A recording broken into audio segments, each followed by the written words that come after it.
የኤአይ ስጋቶችና የሰው ልጅ ፈተና። ኤአይ ማን ነው የሚቆጣጠረው? ፈጣሪ ሰውን ፈጠረ፣ ሰውም አእምሮን የሚመስል ቴክኖሎጂ ፈጠረ።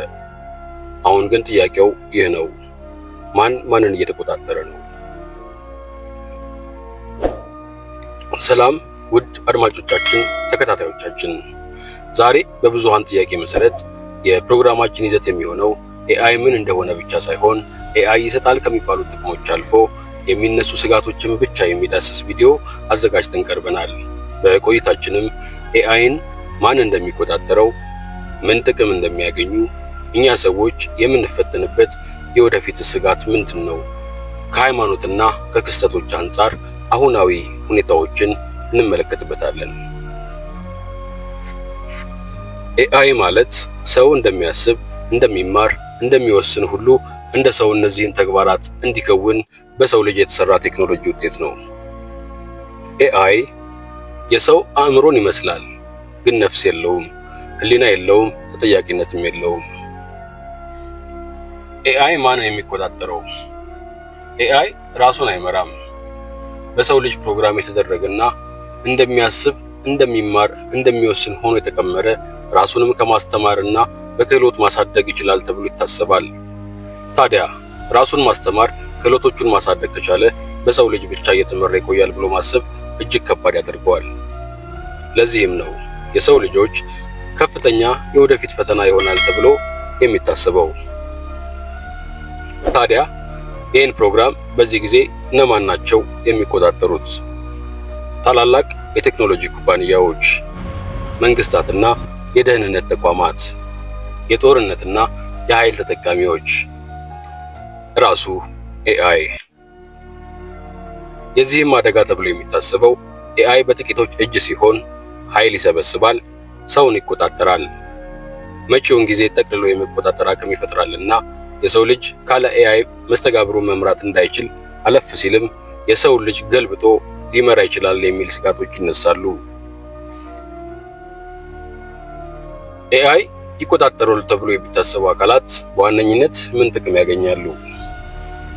ኃይል። ኤአይ ሰውን ከራሱ በላይ ያውቃል። ፍላጎቱን፣ ፍርሃቱን፣ ድክመቱንና የጠቅላላ መረጃ። ይሄም የሰው ልጆች ላይ ለመሰልጠን ትልቅ እድልን ይሰጠዋል። ይህ የአእምሮ ቁጥጥር ነው። ሁለተኛው ገንዘብ። ኤአይ በቢሊዮን ዶላር የሚቆጠር ንግድ ነው። መረጃዎችን መሰብሰብ፣ ማነፍነፍ፣ ይዘቶችን ማሰናዳት፣ ግንኙነቶችን ማጠናከርና ማቀላጠፍ፣ በጠቅላላ የዲጂታል ዓለምን በዋነኝነት መምራት መቻሉ፣ የዓለም ገንዘብ ዝውውር ሙሉ በሙሉ ለመቆጣጠር አቅም ያለው መሆኑ። ሶስተኛው ቁጥጥር። ሰው በዲጂታል ስርዓት ውስጥ ይገባል። መግዛት፣ መንቀሳቀስ፣ መናገር እንኳን ይቆጣጠራል። ለዚህም ቅድመ ሁኔታዎች ተሰናድተው ያለቁ ሲሆን ዓለማችን የሰው ልጆችን ቁጥጥር የማድረግ ሴራና ፍላጎት ሙሉ በሙሉ በዚህ ኤአይ ፕሮግራም ይከናወናል። ይሄም ከአዲሱ የዓለም ስርዓትና ከመጨረሻው ፍጻሜ ዘመን ጋር ተመሳሳይ ጉዳዮች እንዳሉት በብዛት ይገለጻል። በዚህም ዙሪያ በቻናላችን አጀንዳ 2030 እና አዲሱ የዓለም ስርዓት በሚል ጥልቅ ማብራሪያ የሰራንበት ስለሆነ ከዚህ ቀደም የሰራናቸውን ቪዲዮዎች መመልከት ይችላሉ። የኤአይ ዋና ስጋቶች። የሰው ስራና ሚና መጥፋት። የሰው ልጅ ከጊዜ ወደ ጊዜ የሥራ መደቦቹ በአርቲፊሻል ኢንተለጀንስ እየተተካ ሰዎች ከቴክኖሎጂ ታግዘው የሚሰሩትን እድል ከጊዜ ወደ ጊዜ እየጠበበና ሙሉ በሙሉ በኤአይ ሊተኩ የሚችሉበት ሁኔታ እንደሚፈጠር ተንታኞች ይናገራሉ። ይህም የዓለምን የሥራ አጦች ቁጥር ከመጨመር አልፎ በህይወት የመቆየት እድልን ሊቀንስ የሚችልና መንግስትም ይሄን ዘላቂ ችግር ለመቅረፍ ከፍተኛ የሆነ የህዝብ ቁጥር ቅነሳ ሊያደርግ ይችላል የሚሉ ሐሳቦችም ይነሳሉ። እውነትና ሐሰት መቀላቀል፣ ዲፕ ፌክ። በዚህ አይነት ይዘት የሚሰሩ ቪዲዮዎች ብዙ የመረጃ መፋለስ ሊተላለፍ ስለሚችል እውነቱን ከውሸት ለይቶ ምላሽ ለመስጠት ከባድ ያደርገዋል። ግላዊነት መጥፋት። የሰው ልጆች የኔ የሚሉት መረጃ የማይኖር ሲሆን ከባንክ ሂሳባቸው እስከ ተወለዱበት ቀንና የጤና ሁኔታቸው ሳይቀር የየዕለት እንቅስቃሴያቸው በጠቅላላው ከሚሞቱበት ቀን ውጪ ሁሉም መረጃቸው በመረጃ ቋቱ የሚቀመጥ ይሆናል። ሰው አእምሮውን ለማሽን መስጠት። የሰው ልጅ የአእምሮን አቅም ከመጠቀም ይልቅ የኤአይን እገዛ ከመፈለግ አልፎ ያለ ኤአይ ነገሮችን ለመፈጸም የሚቸገርበት ደረጃ ይደርሳል። ከዚህ መረዳት ያለብን ሁኔታው ከባድ የሚሆነውና ትልቁ ችግር የኤአይ አደጋው አይደለም፣ ሰው ራሱን ሲያስረክብ ነው አደጋው። ከሃይማኖት አንጻር ስናየው ኤአይ ጋር ሃይማኖቶች የሚያነሱት ሐሳብ ከመጀመሪያው ስንጀምር ከአፈጣጠር ጋር ማየት እንችላለን። ኤአይ ፈጣሪ አይደለም፣ በሰው ልጆች የተፈጠረ የቴክኖሎጂ ውጤት ሲሆን ሃይማኖቶች እንደሚያስተምሩት ፈጣሪ አንድ ነው። ኤአይ ፍጡር ነው፣ የሰው ስራ፣ የሰው ልጆች እንቅስቃሴያቸው እንዲያቀልላቸውና እንዲያግዛቸው የፈጠሩት የቴክኖሎጂ ውጤት ነው። ዘመናዊ ጣዖትነት። ኤአይ ሁሉን ሲመልስ የሰው ልጆች ከፕሮግራሙ ጋር ከመዋሃድ አልፈው የሚፈልጉትን ጥያቄ በሙሉ ለመመለስ ይችሉና በተጨማሪ ሳይጠቀሙ መንቀሳቀስ፣ መገበያየት ስለማይችሉ የሰው ልጆች እግዚአብሔርን ይረሳሉ። ቴክኖሎጂ መመካት ፈተናው ብዙ ነውና። ህሊና እና ተጠያቂነት። ኤአይ አእምሮ ተግባራት ይችላል እንጂ በጠቅላላ ኤአይ ኃጢአትን አያውቅም። ምንም አይነት ሃይማኖታዊ ግንዛቤዎች የሌሉት ሲሆን ከሃይማኖት በተቃራኒ ቆሞ ድርጊቶችን ሊፈጽም ይችላል። ሰው ግን ተጠያቂ ነው።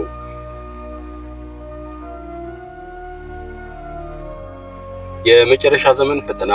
የሰው ልጆች በቴክኖሎጂ አስታከው ሊመጡ በሚችሉ ቁጥጥሮች ራሳቸውን ፈጠራ አሳልፈው ለመስጠት ሊታለሉ ይችላሉ። ቁጥጥርም በዚህ ቴክኖሎጂ በጣም እጅግ ብዙ የሆኑ ተአምራት የሚመስሉ ተግባራት ሊፈጸሙ ስለሚችሉ የሰው ልጆችን ወደ ሐሰት መንገድ ለመምራት እንዲሁም በአንድ ቁጥጥር ስር ለማሳረፍ እድልን ያመቻቻል። ኤአይ ትንቢት አይደለም፣ ግን መሳሪያ ሊሆን ይችላል።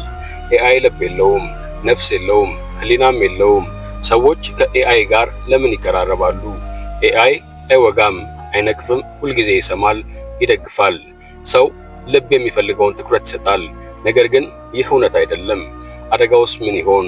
ሰዎች ከሰው ግንኙነት ይርቃሉ፣ ልባቸውን ለማሽን ይሰጣሉ። እውነተኛ ፍቅር፣ ምክርና ድጋፍ ማግኘት ይከብዳቸዋል። ከሃይማኖት አንጻር እንዳየነው ፍቅር ከእግዚአብሔር ይመጣል። ሰው ብቻ ነው ሊወድ የሚችል። ኤአይ ፕሮግራም የሆነ ምላሽ ነው። በመቀጠል ኤአይን በመጠቀም ሀገራት ከዓለም መንግስታት ምን ያህል ርቀት እንደተጓዙና የዓለም ህዝቦች በምን አይነት ፈተና ውስጥ እንዲገቡ እያመቻቸ እንደሆነ ሊያሳዩ የሚችሉ በእውን በአሁኑ ሰዓት እየተፈጸሙና እየተደረጉ ያሉ ሁኔታዎችን እንደ ምሳሌና እንደ ማሳያ በማቅረብ የዛሬው ፕሮግራማችንን እንጨርሳለን።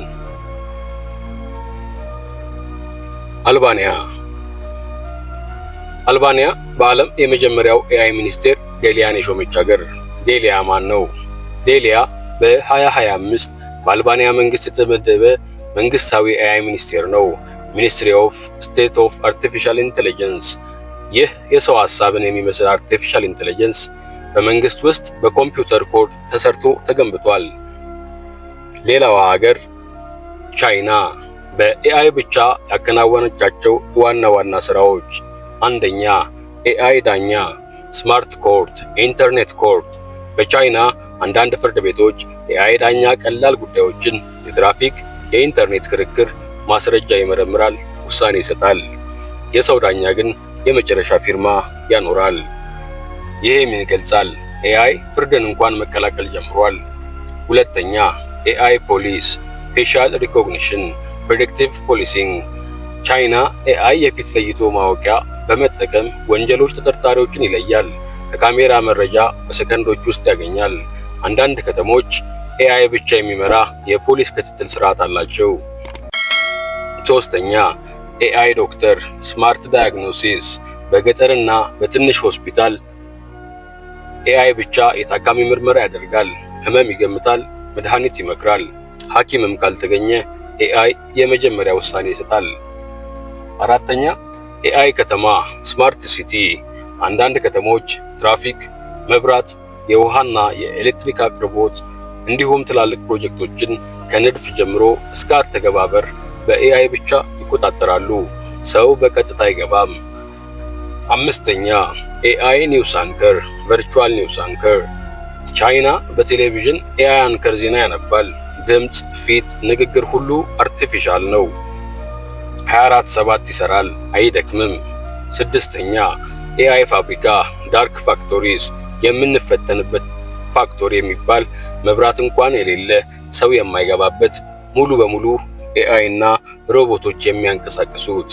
ሰባተኛ ኤአይ ትምህርት ስማርት ኤዱኬሽን። ኤአይ ተማሪዎችን ይከታተላል፣ የማስተማር ዘዴ ይቀያይራል፣ ፈተና ያስተካክላል። አንዳንድ ትምህርት ቤቶች ኤአይ ብቻ የክፍል አስተዳደር ያደርጋሉ። አስፈላጊ ማስጠንቀቂያ፣ ሀገራት የኤአይ ስኬት ቢኖራቸውም የግላዊነት፣ የሰው ነፃነትና ሰርቶ የመኖር መብት የቁጥጥር ጉዳይ ብዙ ክርክር አለ። እንደ መፍትሄም ሰው ምን ማድረግ ይኖርበታል? ኤአይን መጠቀም እንጂ እንዲቆጣጠረው መፍቀድ የለበትም። አእምሮን፣ ህሊናንና እምነቱን መጠበቅ መቻል አለበት። ቴክኖሎጂን በእሴት መምራት። ኤአይ በሰው ልጅ ነው የተሰራው፣ ሰው ግን በእግዚአብሔር እጅ ነው። ይህን ቅደም ተከተል ካጣን ቴክኖሎጂ ጌታችን ይሆናል። ኤአይ አያድነንም፣ ኤአይ አያጠፋንም። የሚያድነን ወይም የሚያጠፋን ምርጫችን ነውና። ውድ ተመልካቾቻችን በፕሮግራማችን ላይ ያላችሁን አስተያየት በአስተያየት መስጫው ሳጥን ውስጥ ያስቀምጡልን። ድጋፋችሁ አይለየን። መልካም ቀን። ሰብስክራይብ ማድረጋችሁን አትርሱ።